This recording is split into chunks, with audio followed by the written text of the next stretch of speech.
The Senate will now come to order. The first item on the agenda is a land acknowledgement. ASG acknowledges with respect that the land we are on today is the traditional and ancestral homelands of the Duminai Nation.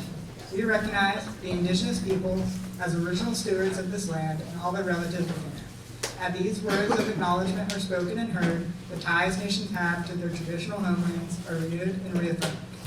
The second item on the agenda is a roll call. The clerk of the Senate will now take roll. Andrea Arvisu. Here. Zevin Atisha. Here. Jordan Bayon. Here. Anissa Beckett. Here. Jolie Beagle. Here. Brooke Cluster. Here. Jameson Daytalk. Present. Cassandra Diaz. Here. Lucas Diaz-Granados. Here. Angelica Goutman. Here. Lily Giovanelli. Valentina Guerrero. Proxy. Takaila Heyman. Here. Deborah Ilupeju. Here. Osasogie Ioha. Here. Margaret Jelsma. Here. Jonathan Martinez. Here. Alejandro Murillo. Here. Sean Paula. Emma Peters. Here. Valeria Rivera. Here. Amaya Rodriguez Ajis. Here. Maritza Santoyo. Here. Ava Serene. Here. Isabella Sevilla. Proxy.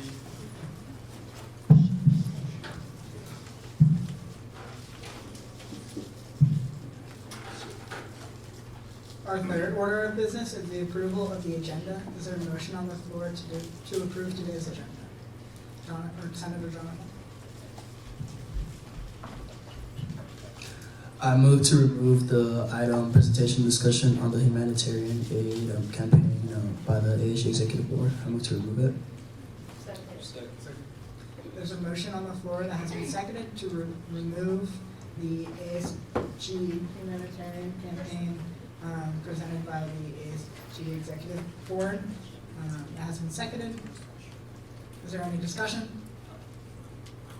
There is no discussion. We'll now move to a vote. All those in favor, please raise your placards. All those opposed? Any abstention?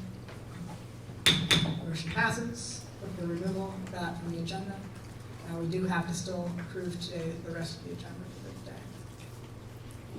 the day. Senator Oza. I move to approve today's agenda. Second. There's a motion on the floor that has been seconded to approve today's agenda. Is there any discussion? There's no discussion. We'll now move to a vote. All those in favor, please raise your placards. All those opposed? Any abstentions? Motion passes with the approval of the agenda. The next item on the agenda is the approval of the minutes from last Senate meeting. Is there any motion on the floor? The Academics Committee Chair. I move to approve the minutes from October 26, 2023. There's a motion on the floor that has been seconded to approve last week's Senate minutes. Is there any discussion?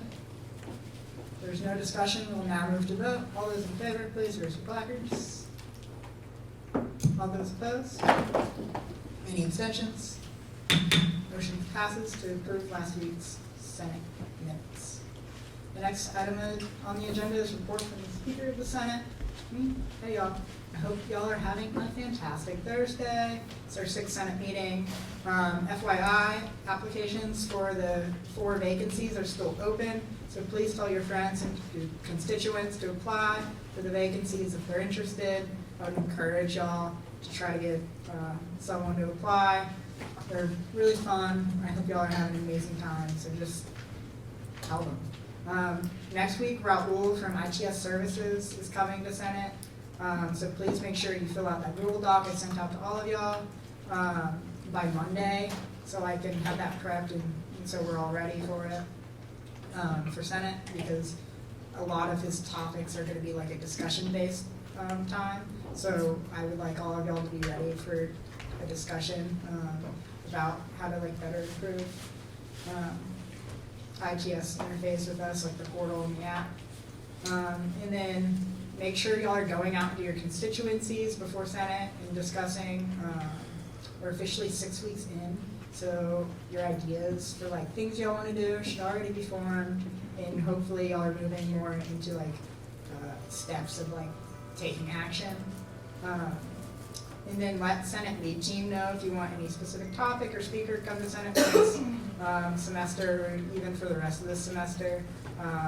Like the health and wellness coordinator just did a great job telling me a couple things. And then also make sure you email just me, Lily, and Cece, so we can make sure we note it and like write it down.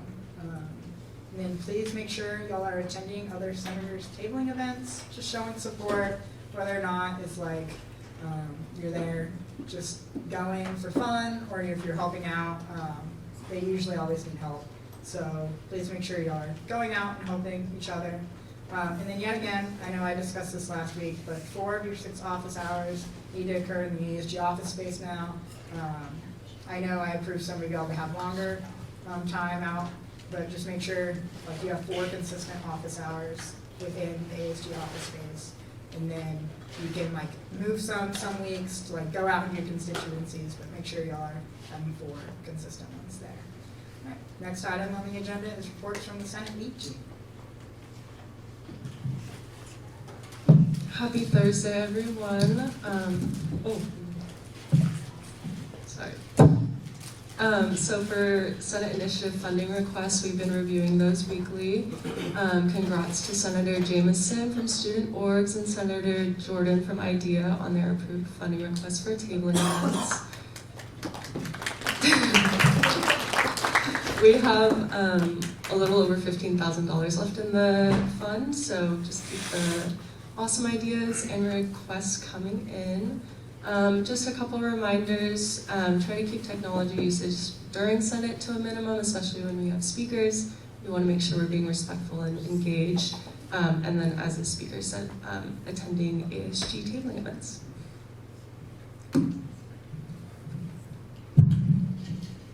Next item on the agenda is reports from committee chairs and coordinators.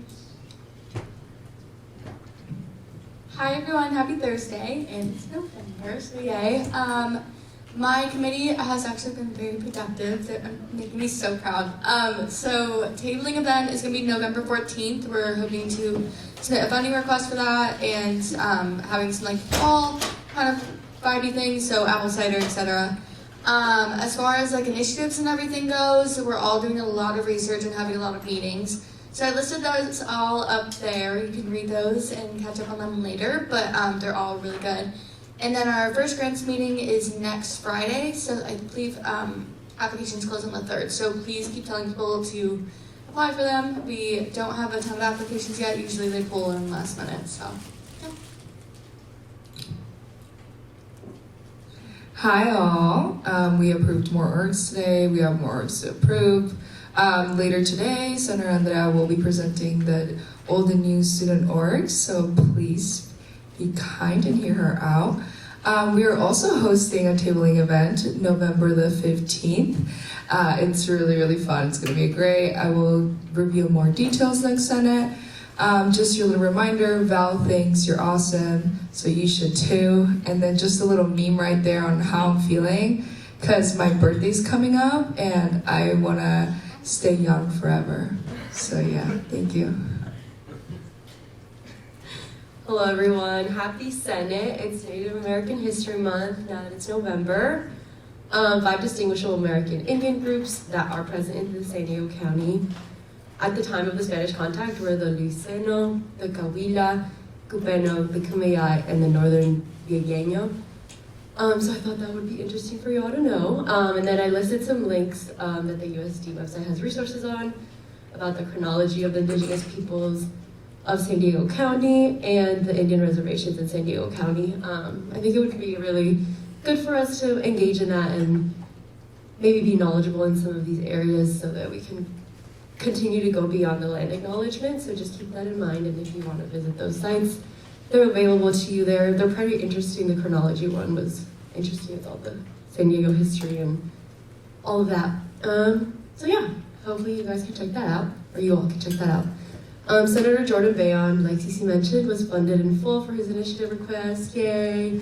The event is now named Build a Bag, so that'll be fun and cute. Thanks to Kyla for the name.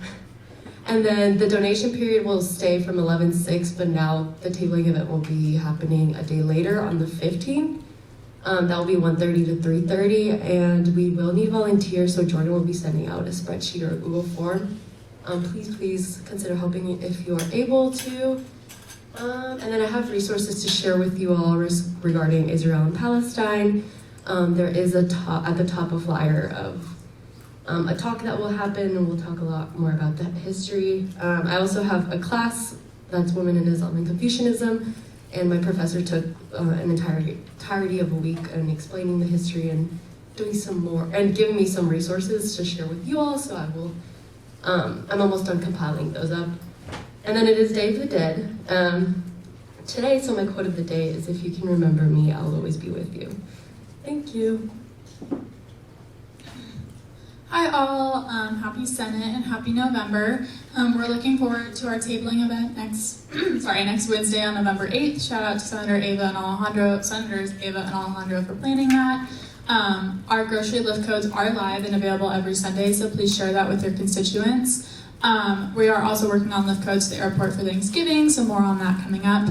Looking forward to seeing all the ASG members at upcoming tabling events, and as always, please reach out with any questions or ideas. Hello everyone, thank you to those who came to the event last week, and we had a really great turnout from the student body. Special shout out for the Sustainability Coordinator Margaret and Senator Alejandro for helping me table, so thank you guys. Currently working on a tabling event for Saturday the 11th for senior day at the football game. And I'm looking for a few senators who'd be interested in being student liaison volunteers for the autism tree for the athletics events, and that would be with either men's or women's basketball, baseball, and hopefully softball. So I'll be sending out more information on those specifics, but just wanted to put that on your radar in case that's anything that anyone would be specifically interested in. And then the games for this week are on there.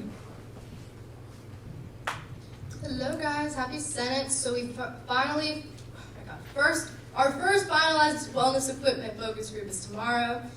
So that's super exciting. I met with Claire, Christopher, and Ann about implementing more Narcan training on campus. There's going to be a follow-up next week, and then potentially we're going to have Arthur Cummins present on Narcan and get us all trained and get us all some Narcan. That's going to be the pilot program, then it's going to go to FSL hopefully. That's November 30th hopefully. Met with Claire about getting more student outreach for mental health resources, and then we have a finals week tabling for timely care coming up. I would love some help with some merch design for stickers or lanyards, so that'll hopefully get some more people to the table. And that last little point is a little bit wrong. I'm meeting with Sarah Diamond soon to discuss more options for student counseling, though I would love to meet with Mark. So that's it from me. All right, hello. So I'm currently working on planning the holiday sustainability fair. I'm super excited because this year is focused on actionable giving. So it's giving students opportunities to work with organizations both on campus and off campus around San Diego that focus on environmental protection and restoration. So I've been reaching out to a lot of organizations this week to get them to come and represent their philanthropies. And so we need all the help that we can get for promoting this event. So please tell constituents about it, and once you see some flyers circulate on Instagram, please share them. And then Surfrider is hosting an all-USD sports beach cleanup this Saturday from 10:30 to 12 at Fiesta Island. And some good news, an emperor penguin chick was hatched at SeaWorld, and that's a picture of her. Thank you all, committee chairs and coordinators. The next item on the agenda is reports from the executive. Happy Senate to you all, November Senate. On Monday, I met with a constituent about some concerns connected with the student, and then I connected them with the student life committee chair. And that was a very good meeting in terms of connection. And then I have been in communication with the presidents of SESU, UCSD, Point Loma, and CSU San Marcos. And we're planning postponement of the summit for this December. But the conversation is going pretty well. We're just trying to hammer out the details amongst the 4 schools. I worked with the vice president and the IDEA committee chair this week to finish up our invitations for marginalized student org leaders and a luncheon that will be hopefully happening pretty soon. On Wednesday, I grabbed coffee with the chair of the strategic planning committee And we come up with some good ideas about what USD can really look like in the future. Really looking to anchor it here in the community and how we can best support the larger community at large. And on Friday, tomorrow, I'll be meeting with ITS and Claire Gosen to finalize the lift codes to be sent out. And that's a picture from Surfaces. Thank you to TBB for putting on a great concert. And then again, any questions, please feel free to reach out to me. And then I'll be reading for the Vice President. So she says, hi everyone, she's currently attending the University Senate. She says, undergraduate research grant applications close tomorrow at midnight. I had a meeting with Regina Gong and Senator Isabella yesterday to discuss BibliU initiative. And again, if you have any questions, please feel free to reach out to her at ASG Vice President. Thank you. Hello everyone. So just quick shout out TBB Chair Marco and TBB for their hard work with Big Blue Bash and Homecoming. It was a blast. At Judicial Branch today, we had an AHCBC appeal at the branch meeting. Thank you to the controller Kayla for showing up super early. And then we started looking over the AHC Constitution to begin the amendment process. I know I've been saying that repeatedly. It's been a long process. I apologize. Judicial Branch Tabling event is finalized. We're just trying to get our word out there, promote who we are, especially after we found out no one really knows what we do. So we're just trying to promote ourselves on campus. If you want to help, it'll be November 28th during dead hours. And then I'm presenting the Judicial Branch bylaw amendments today. Please go easy on me.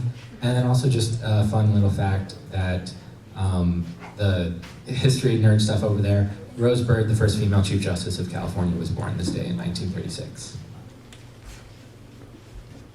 Hi everyone, happy Senate.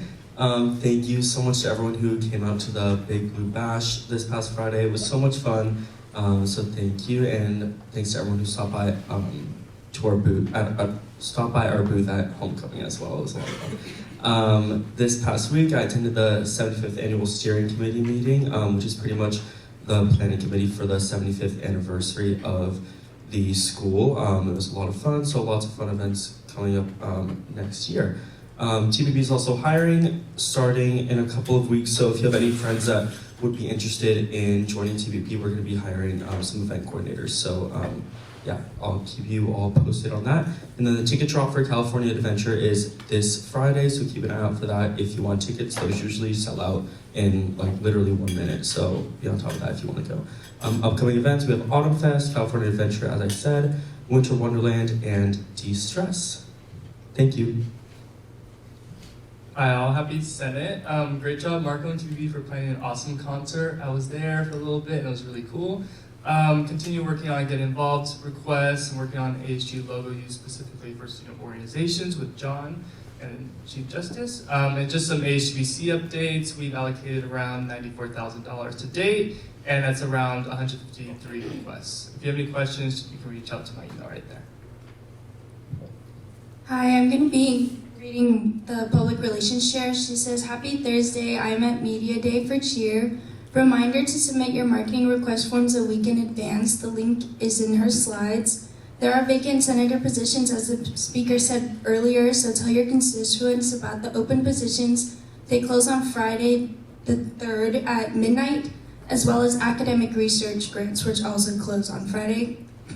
The BibliU program is posted, so please repost and tell your constituents. The monthly ASG email will be sent out, which includes updates from all 4 branches. And as always, you can follow the socials, the Instagram and TikTok, and email her at Public Relations. And this is me, so happy Senate to you all. Just a reminder to keep the office clean. This is our shared space, so it gets very messy very fast. As well as updating the shared Google Calendar. I see a lot of you are making like tabling events and meeting times, so you all have access to invite everyone in Senate to those, so everyone can get additional updates of like when those will be besides just announcing it here at Senate. As well, keeping your office hours logs up to date. Those are due every Sunday, so that is here in my slides, as well as you can look in the emails. Things I've done this week is I met with Mary Whalen to discuss the next steps to purchasing furniture for the ASG office. As I said last week, I had a note which was sent to all the chairs, as well as TVP chairs and judicial branch, and hopefully the chairs talk to you during your meetings. Those are due by tonight if you have anything else you want to wish to add to that. If you want to see it again, please get in contact with your chairs. As well, if you have any suggestions for future bondings or the holiday party, you can fill out that Google form. And thank you. Thank you to the executive board. The next item on the agenda is new business with the presentation and discussion on campus assault resource and education. Presentation updates by Megan Martin. Thank you.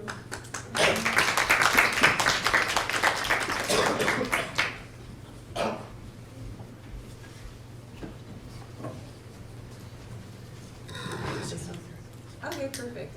Hi everyone. Wow, y'all are legit. I walked in here and I was so impressed. And I'm new, so it's not because you shouldn't be impressed. Okay, so I'm going to give a quick presentation on campus assault resources and education. There are some changes this year that are new and different, and I'll highlight some of those, and then I'll obviously leave some space for questions at the end because I'm sure there will be some. But first and foremost, hi again. My name is Meg. I use she, her pronouns. I'm an associate therapist with dual licensure status, so for AMFT and APCC. I did hear someone state my name earlier. I'm happy to chat with any therapy sort of stuff as well. I will carry both under the care department specifically, and I'm a wellness employee as well, so I do work with the counseling center really closely. So yeah, happy to chat about any of those things as well if y'all are interested. So first and foremost, wanting to just provide the context of care and what traditionally the populations that we serve. And the two would be under sexual violence and relationship violence, but first just highlighting the key pieces of sexual violence here. So any type or unwanted contact of any sexual nature without a person's consent. These can be under the conditions of force, threats, manipulation, or pressure. Sexual assault can be done by anyone, friends, family, partners, strangers, etc., etc. Relationship violence, we're specifically looking at primarily power and control and how that power and control can be used over a current or former partner. It can be sexual in nature, financial, physical, emotional, cultural, spiritual, all of the above, and again, by current or former partners. So those would be the two area umbrellas if we think of two umbrella terms, and then everything that falls under that can really vary, right? No one has to have a defined term for what specifically they want to come and talk about. Maybe if they're not even using sexual relationship violence, but just know that they want to talk to someone who specializes in this area, that is totally fine. Stalking comes into play with this too. Or just questions in terms of a relationship that you might just be navigating or wanting support in. My office is open for all of that. And how that specifically looks like and changes, we'll talk about in a moment, but a lot of this can show up through that exploration space. So folks don't have an agenda or necessarily I want this support. You don't have to come in with any of that.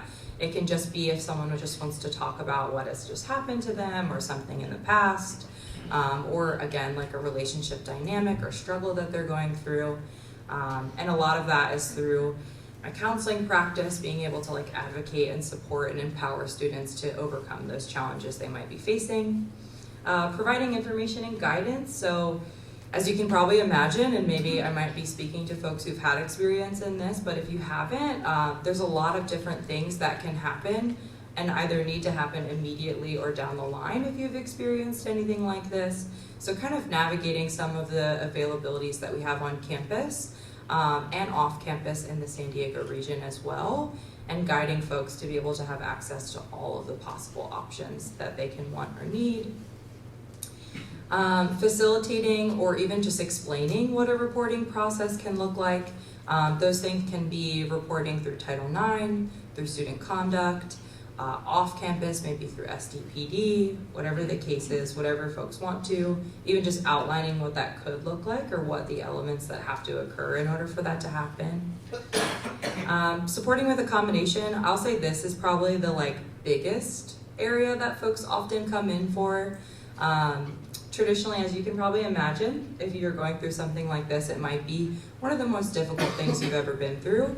So being able to support either academically or through housing accommodation can be what most folks come in for. So being able to either receive grace or extensions or just letting the faculty know without having to just completely disclose themselves, I can be that advocate for the student that comes in. One of the biggest changes here that I'll really highlight, and even an invitation to write the number down if you don't have it already, is the wellness line. Last year and years prior, accessing care, you had to go through public safety in order to get access to an advocate. That has now changed. You go through the counseling center, and this is a 24/7 number that is listed right there. So that's probably the biggest change that you'll see, is that that access point is different. And I'll share that now it's even a more robust team that we had before. If you've been here before me, so pre-August, you're probably maybe used to seeing the folks to the left of my name. Those folks are going to be acting in a support role for myself. As you can imagine, I'm one person and we're still a pretty big university. So having a team there to be able to maybe gain support when maybe I'm meeting with a student or connecting with someone else, there's these additional folks that are here and that are now all confidential as well. So previously, if you've ever met with Erin or Sarah, they were private resources and now they're fully confidential resources. So what that means is that you can go to them with the same privacy that you would have if you were coming to me, if you wanted to speak with someone specifically. So how does this look in real time, or what is the messaging that we're giving to students and what you could even deliver to students as well? First and foremost, talking with someone in general about any sort of violence is totally optional. It is really up to the person to have that choice. And then from there, they have the choice to decide who exactly they want to talk to. So when we talk about confidential resources, we're specifically talking about information staying with the person you're talking to. So similar to a counseling space, because I am a counselor, the limitations apply. So everything can remain confidential unless it pertains to harming self or others. Then it's just about getting other support and access. And within that window, you're looking at myself or anyone in the care advocate team, the counseling center, and then the full-time university ministry team. I think that's a really important asterisk to have knowledge on, that any of the part-time resident ministers follow along the private space, not the confidential space. But if we're talking about Father Mike, we're talking about the university ministry space, he would be a confidential resource. Also, shout out Father Mike, he's pretty cool. Private resources, we're looking at public safety and then Title IX. Again, if you've seen, this is probably the traditional USD thing that folks can go up but not out. Those are the private resources we're talking about. And then there's off-campus resources. The company that is listed below is a nonprofit that I actually came from. It's the local rape crisis center here in San Diego, Center for Community Solutions. So that's where my background is from and where I'm coming from, and an additional option for folks to get access. I know I'm going really fast because there's a lot and I just want to make sure that y'all know it and that there's space for questions, but this is just another visual that you're welcome to use or print out with separating the differences between confidential, private, and off-campus. So maybe before we go to that, just acknowledging that this is a big shift and change, and maybe something that I can even ask of y'all as kind of a messaging on behalf of myself is kind of changing and administering that out to the general student population, that there are confidential resources now. A lot of my work over the fall has been trying to demystify that, and if even now you're like, oh, I still didn't know, well that's why I'm here, to be able to deliver that message so that folks really truly have the option to decide what they want to do, instead of just being told by the university or having to go directly to a university employee who is going to be a mandated reporter, giving them the option to really decide what that looks like. So that is my call to action here, if I'm allowed to give that during this time. Things that I just wanted to offer as kind of guidance, y'all are probably lovely people, which is why you're in the positions that you're in, but just to like explicitly say it, it's really important to support survivors by providing lots of option and choice and safety, and what that can look like is through really intentional trauma-informed responses. So I just wanted to share a couple of options in case someone does disclose to any of y'all. Here are some things that you can be invited to think about when you're talking with folks. acknowledging that what the student is experiencing is really difficult. I hear you that you're really hurt now. Thanking them for their willingness to share. I appreciate you sharing with me. Expressing that care and concern, like I want to get you to the right person to be able to get that support. And focusing really intentionally on listening rather than fixing. And then showing them what those avenues look like.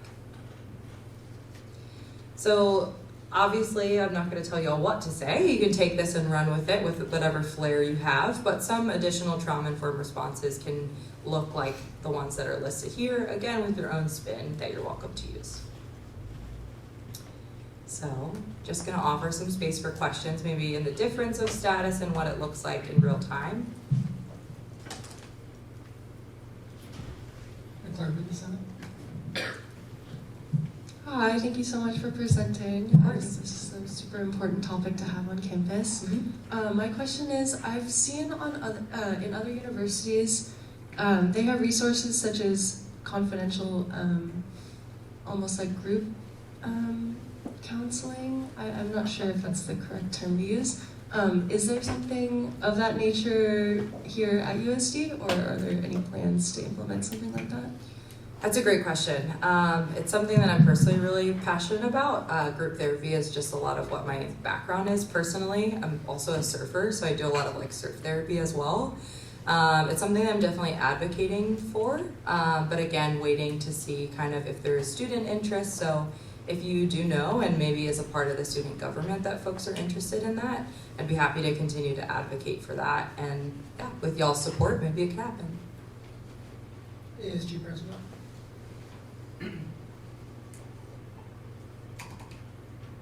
Thank you so much for coming. I really appreciated your presentation.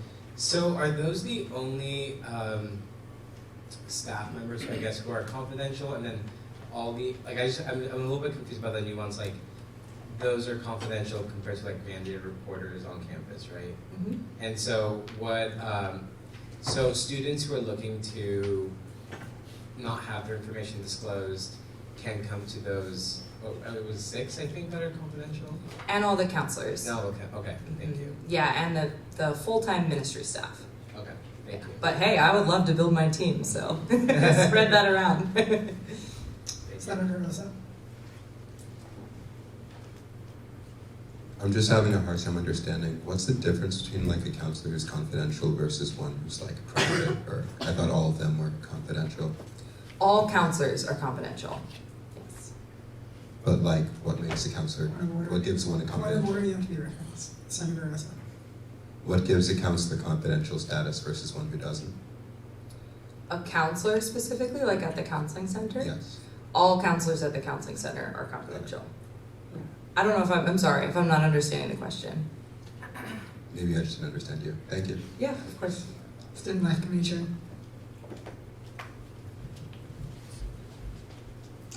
I think the question that I kind of gathered from that, and one that I personally have, is what is the difference between being private or being confidential? I know that all the counselors are private, but I know you mentioned like the mandated reporters. Is that kind of the nuance different? Is it mandated to report versus just to keep it private, or? Yes, that would be the key difference, and that is all faculty, staff, student employees. I'm assuming y'all's status probably falls within that as well. Yeah. The Health and Wellness Coordinator. Thank you so much for presenting. Hopefully now we can work together. But I'm not sure if you would be the one to answer this question, but with the new wellness center coming, would the care advocates and this whole system stay the same, or is there going to be some kind of adjustment or a new kind of center in the new wellness center for care advocates and confidential counselors?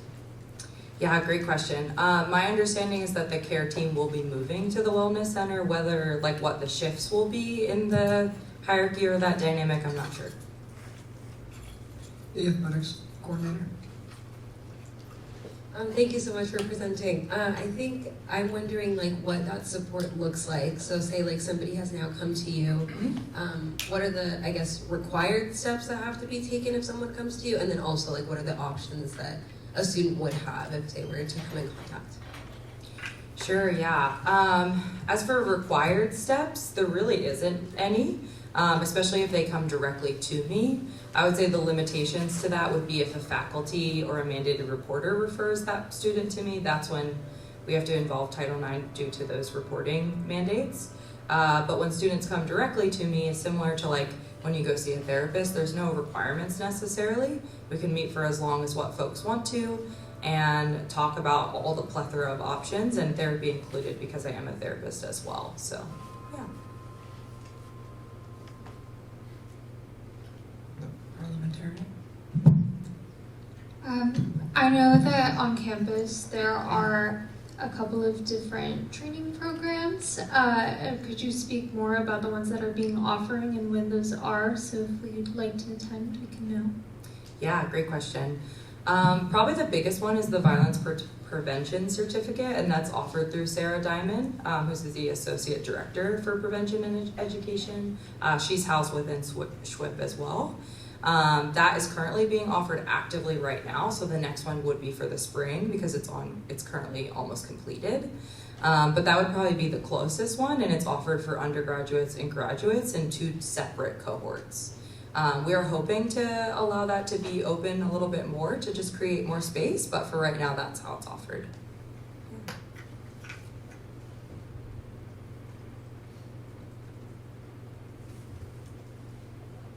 Chief Justice?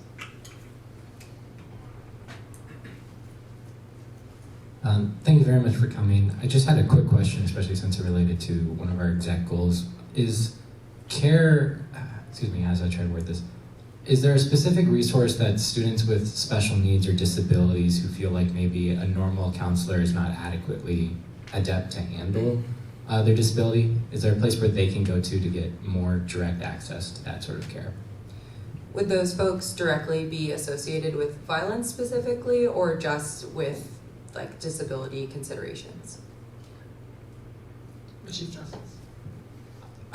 More so I was thinking in case like they come to care for any specific reason, but then they feel like because of the special needs or disabilities that whoever they're talking to might not understand more so what they need in that given respect. Yeah, thank you so much for clarifying. Yeah, I would say most likely it would be some sort of like release of information to also be working specifically with the DLDRC.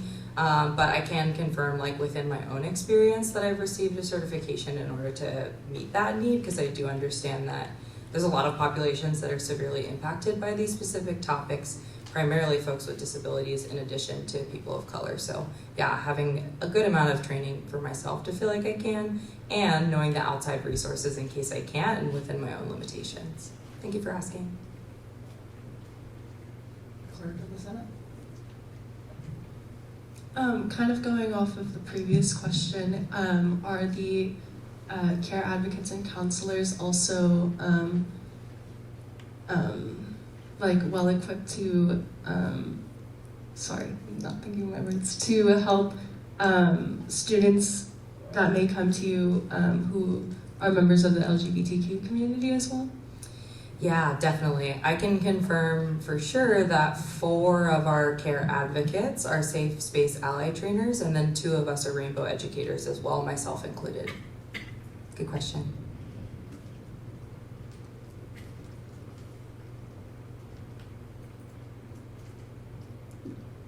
Indian Committee Chair? Hi, thank you for presenting. How are faculty being advised to share this information to their students, or are they being told like, oh, like maybe include this at the end of your syllabus, or how are they helping in the spreading of this information as well? Yeah, that's a really, really good question. That has been my efforts specifically over the last like month or so.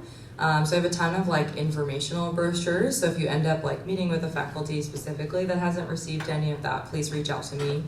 But there's like very specific guidance, and I can send that over to y'all if that's helpful too, for faculty and staff and what their responsibilities are and just how to support survivors. There's a couple of guides that I've made. And I've just been individually meeting with deans and faculty members and just spending a lot of my time creating community so that when the time comes and they do need that support, that I'm able to work with them. Great question. Health and Wellness Coordinator? Sorry, one last question. No, you're good. So I'm just looking at the You Have Options brochure. So for the care advocates, if somebody was to get a care advocate, they would have to go through the counseling center, right? Yes, or they can show up at the Center for Health and Wellness Promotion, 9 to 5. There's always going to be someone that's available, either myself or one of the other counselors that are on call. Health and wellness coordinator. Okay, so they don't have to wait. I mean, I know the counseling center has like long waits. I know if you want to schedule an appointment, it can take like a week. So the care advocates, you don't have to do that whole like waiting line. No, so even if you were to call, our what we're promising response time is within the hour that an advocate's going to reach out to you. The athletics coordinator. And what do those resources look like outside of the 9 to 5 hours? Like, say this has happened like at 1 o'clock in the morning. Like, is there a resource for students in the middle of the night? Yeah, great question. Now I wish I would have added, I have a little flow chart for real-time response. I wish I would have put it in there, but I'll verbalize it and let me know if there's any questions. But essentially the 9 to 5 follows that support system that I was talking about. So person calls the counseling center, they get directed to me. If I'm busy or working with another student, that's when one of these members get enacted to reach out to the student. When it's outside of working hours and on the weekends, we have Protocol, which is our system. When folks call the counseling center, they have 24-hour support to an on-call counselor who is trained to support in care-specific situations. And then there's a backup person to that who is an administrator and a counselor. So if maybe that first initial person needs that additional support, they can reach out to them, and then eventually all roads lead back to me. So those folks eventually report to me, and you'd probably get a call from me as well on that following Monday. The athletics coordinator. Sorry, last question, I promise. No, take your time. I'm also just wondering, so if this person is going directly through the counseling center, through the care advocates, is there any, I guess, requirement that PSAFE or the police in general are contacted in any way, shape, or form, unless, of course, they decide to go through that channel? Not anymore, and unless they go through a faculty person. The difference would be if you go to a faculty person, then they're mandated to report, and it would just go to Title IX. But if they come straight to any of these beautiful people right here, not anymore. Confidential fully. Woo! Jen.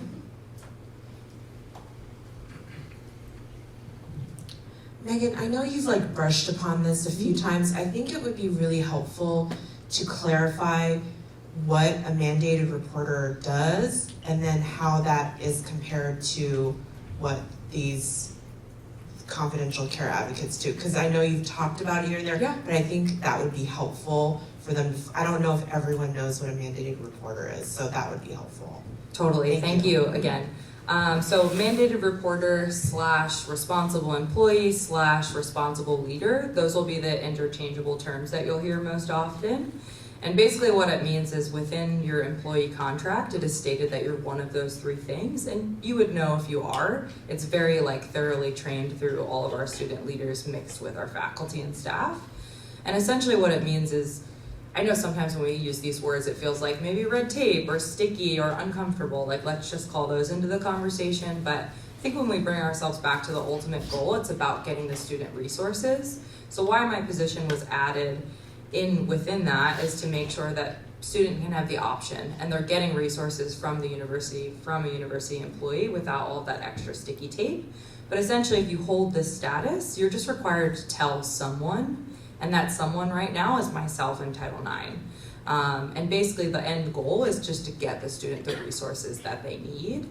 And what that can look like is basically if a faculty does have to report, and what I tell faculty is it looks like a simple email with as much detail as the student told you. So that's why we train a lot of our faculty and staff to sort of pause the conversation. Those are our big buzzwords. To get the faculty, staff, responsible leader, whatever your case is, who holds this status, to pause before they share the entire story so that they have the choice before. Because as you know, this person is going to have to tell Title IX. So the less that they expel before they know or are aware of their status, then that student has more choice about what is told to the university. So again, we really train faculty, staff, responsible leaders to kind of pause the conversation. And y'all have heard it. Maybe when your friend has said to you, well, last weekend this thing happened. Like there's kind of these signals that happen that we try to teach the staff to hear, to sort of pause it before it turns into something else, so that the student ultimately has the most choice that they can in the most trauma-informed way that we can. Did that answer the question? Cool.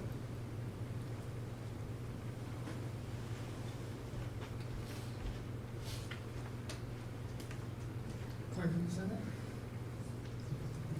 Okay, my last question. Are the resources that students have access to, do they all disclose whether or not they are mandated reporters? Yeah, we did a very thorough training throughout August and September for teaching them how to pause the conversation and disclose their status. Because the status doesn't leave no matter what space they're in, they carry that status throughout. Thank you for asking. The idea committee chair? How is your care support team, or like how is it able to expand? Like what would be the training, or I guess how do you get to be a care supporter, if that makes sense? Like for faculty? Yeah.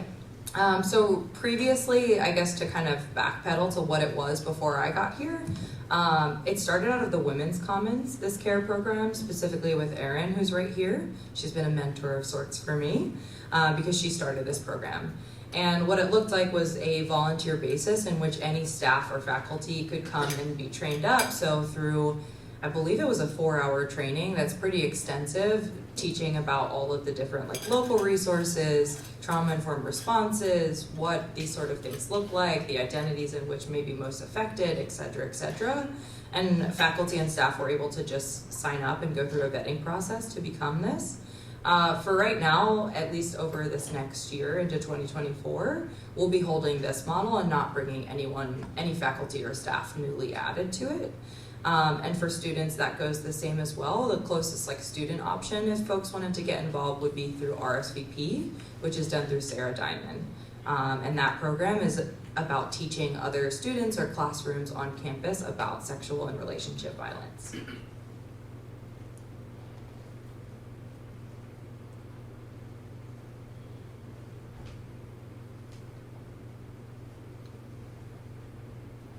Any more questions?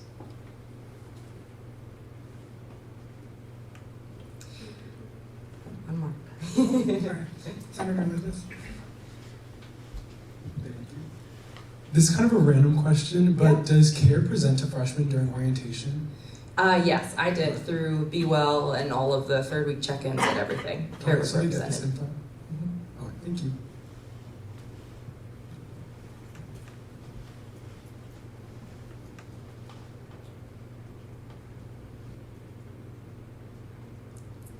Y'all, those are some really good questions. I feel like I was on the hot seat today. I'm gonna go take a walk after this. Thank you so much, and just know like the conversation starts here, doesn't end here. If you have feedback, suggestions, thoughts, just anything, I'm so welcome to that. Y'all are really, I think, who should decide what the CARE program looks like, not even myself, as students and representatives of the student body. So please reach out. I'm super open and willing to listen and learn from y'all and hear any options or feedback that you have. Thank you. Thank you.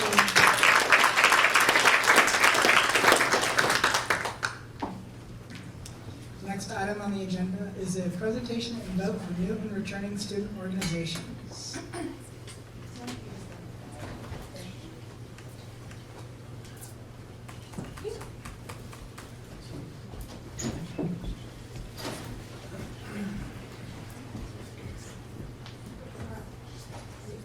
Hi, I'm going to present the new organizations. The first one is Torero AI. Their mission is to create a community for all majors to discuss and meet other peers interested in AI by creating seminars, workshops, and other things. Their purpose is to serve as a collaborative platform for students interested in artificial intelligence, machine learning, and data science. Next, we have a returning club. Their name is Social Justice Club. Their mission is to give tools to moderate and help people express their opinion, bring awareness and advocacy that provides justice for those whose voices have been silenced and neglected. And their purpose is bring awareness to global injustices and use our voices for those who can't. Then the Data Analytics Club, with mission of networking opportunities for those interested, connect students that are in different fields, anything connected to analytics, and also to help them find their own opportunities and have their own connection. And their purpose is to provide students with hands-on data analytics skills, exposures to different sectors of data analytics, and connect with professionals in the field. And lastly is Women's Water Polo. Their mission is to create not just a team, but a family, connections, view as an outlet, make this club as a mind break, meditation, and a space where members are gonna come in and see the club as a safe space and forget their struggles. And their purpose of this organization is to play, compete, and practice the sport of water polo. That's it. And now, thank you, and you can vote. Any questions?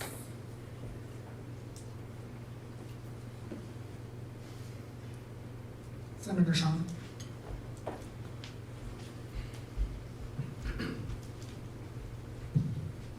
I move to approve all new and returning student organizations. There's a motion on the floor that has been seconded to approve all new and returning student organizations. Is there any discussion?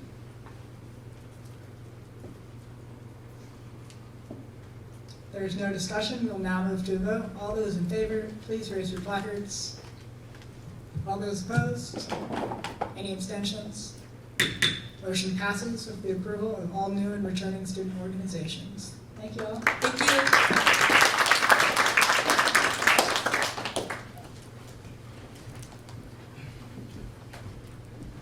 The next item on the agenda is a presentation of the judicial branch bylaw amendments by the Chief Justice.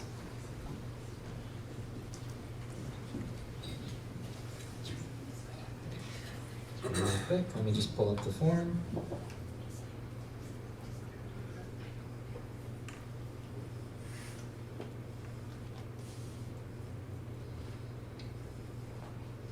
All right. So quick overview for those of you who are new to Senate. So the process for amending any bylaws is that any member who's in student government, but specifically judicial branch, overlooks.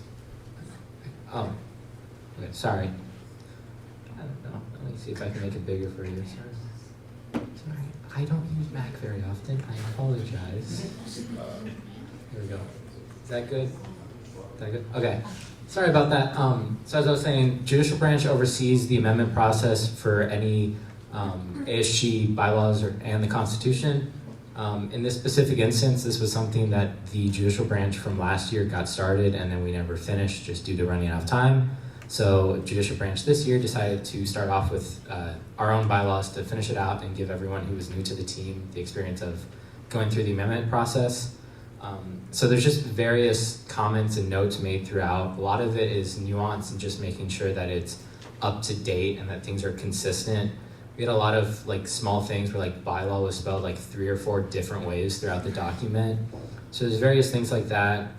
We also just kept the language to make sure that it was consistent and that it was up to every other document that you can find.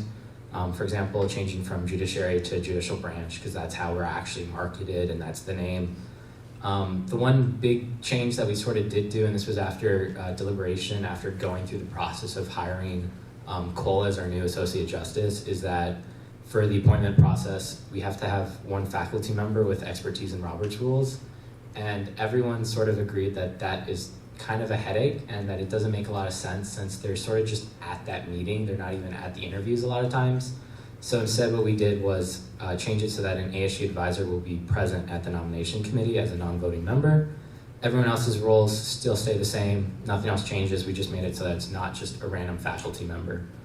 And then we did change some wording around just to make it sound a little more grammatically correct. Various changes such as that. Capitalize or decapitalize where needed for grammar. But overall, and you can take a look at this on your own document if you have it, just scroll through. But a lot of it, like I said, is nuances and various small changes. And then if you have any questions or comments regarding anything that we change, please let me know. We can discuss it right now. I do want to say that those of you who were here last year, you probably remember us coming in for 2 weeks doing amendments.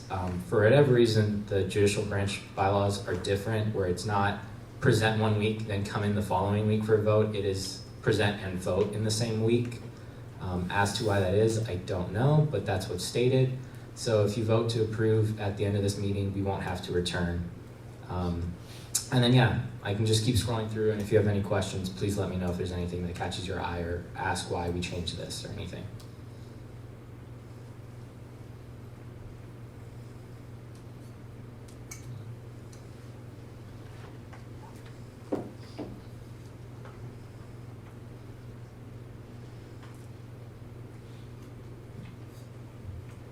Like I said, there's just a lot of like nuance edits, so I apologize. I'm just scrolling through it because there's not a lot of big changes. The Student Life Committee Chair.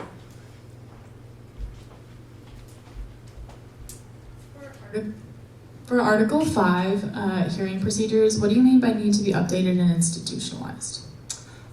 Really what we meant was the fact that we felt it was sort of, give me a second to like word my thoughts correctly here. It wasn't so much that it was out of date or anything, we just wanted to look at it because we felt a lot of it was like, oh, over here it's done one way, over here it's done another way, not specifically within these bylaws, but we made the comment when we were looking over it to see if any hearings were done differently and if we could try to make them similar processes. As we were editing this, we didn't really come up with a lot of things that needed to be changed, so kind of just there as a comment as we were like going through the page. But it was just an offhand thought that we had that we remember some things work slightly differently, so was there a way to try and make them work as similar as possible?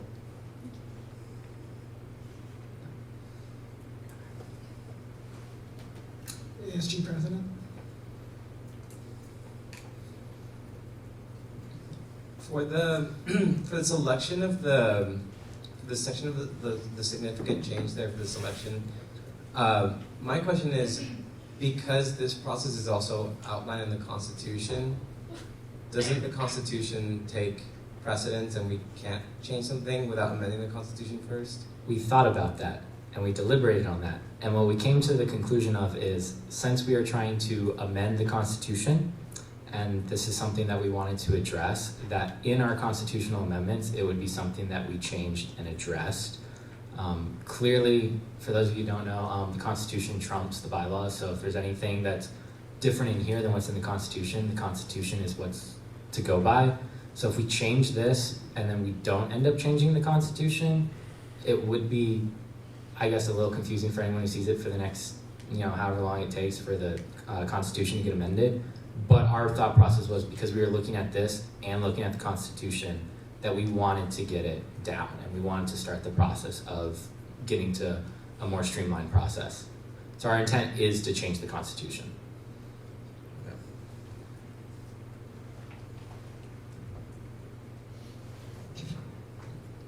Let me scroll back to where I was. The Idea Committee Chair. For the questions that are throughout, like in the comments, should we just kind of like brush those over and then you're still working on that, or is that So what it was is, as we were doing the amendment process, some of us would come up with a question because we split it up by section. And so if one of us had a question or something that we didn't know, we wrote it off to the side as a note. And then we came back as the full team and discussed it. We just didn't get through like going through and clicking delete on all of them or like changing everything. So some of them, like this one here that says board question, some of that is just the fact that it was like, does it have to say board since we're, judicial branch, stuff like, it was like minor questions like that. So if it's something redundant like that, it's not a huge thing, but if there's a bigger question that you think is something that needs to be addressed, please bring it up, and I'm happy to discuss why we left it. The Idea Committee Chair. Yeah, I was mainly looking at, this was also a while ago, but the section 5 formal hearing procedure, page 16. I'm going to go back up to the top for those of you that are asking me to scroll, so give me 1 second to find which page this is. So you said 16, okay. This one here, the formal hearing process, or procedure, excuse me? Yeah, just like an example question of what I was wondering. Yes, so that was something that we did discuss when we met back up as a branch. And again, This was because the document that's being put up here is literally as we were working on it, this is what it ended up looking like. So a lot of it is collection of thoughts, collection of ideas, stuff like that. So it's not necessarily, oh, this is something else that then also needs to be addressed in the future. It just was our thoughts literally being added to it as we were amending it. Student Life Committee Chair. Looking again at that hearing procedure, I know that you mentioned the restorative and educational aspect. Is there any communication between the judicial branch and our Office of Restorative Justice Practices? Personally, as my time on the court, we've never had to send my time on the branch, we've never had to send someone to hold one of those meetings, but we do have the ability to do so if we felt it was an adequate response to an issue. It's just never been something that has actually seen done yet, but it is possible. The Finance Chair. Point of personal privilege. Okay. If you can scroll all the way down to the amendments of the bylaws, I know you said that you could vote on these bylaws today. I might have gotten that confused in hindsight, actually. I might have confused it with a different document. Let me check that, sorry. That'd be on me.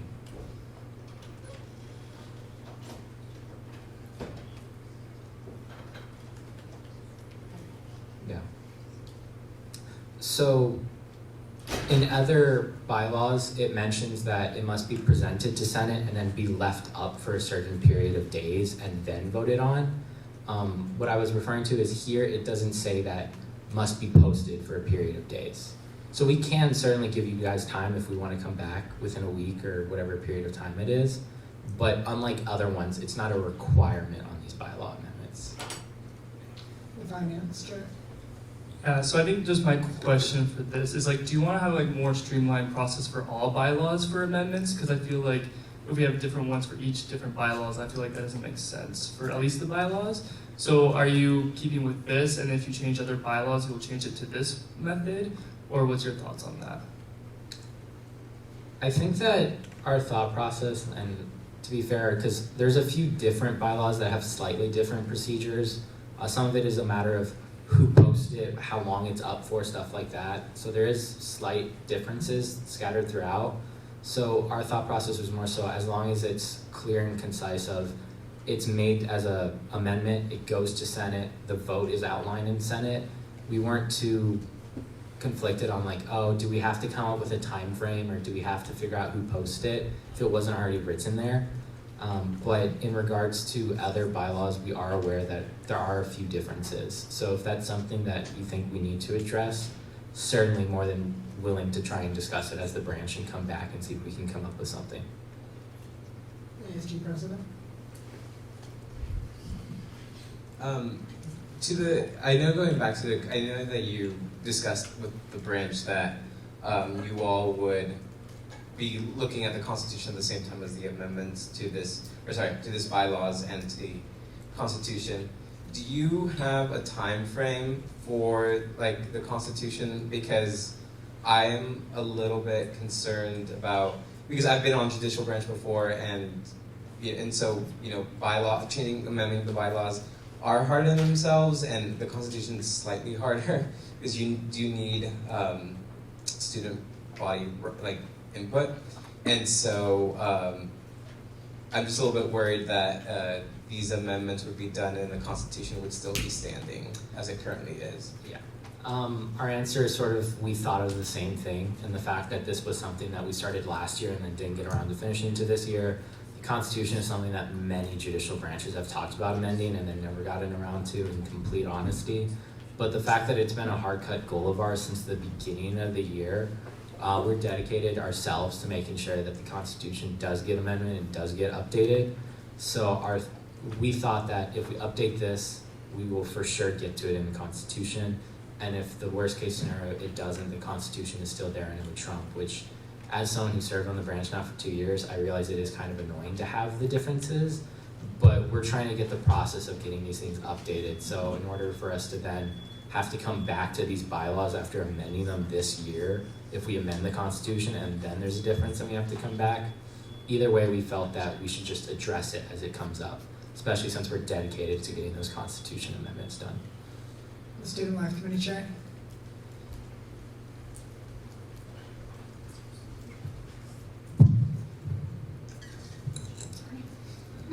I move to approve the amendments to the judicial bylaws. There's a motion on the floor that has been seconded to approve the judicial branch bylaw amendments. Is there any discussion? Remember, try to vote if you feel like they should be approved or not, based off your knowledge. Also, don't vote if you feel like you don't have, if you didn't look over them in this time. Abstain. There's no discussion. We'll now move to vote. All those in favor, please raise your placards. All those opposed? Any abstentions? Motion passes to approve the judicial branch bylaw amendments.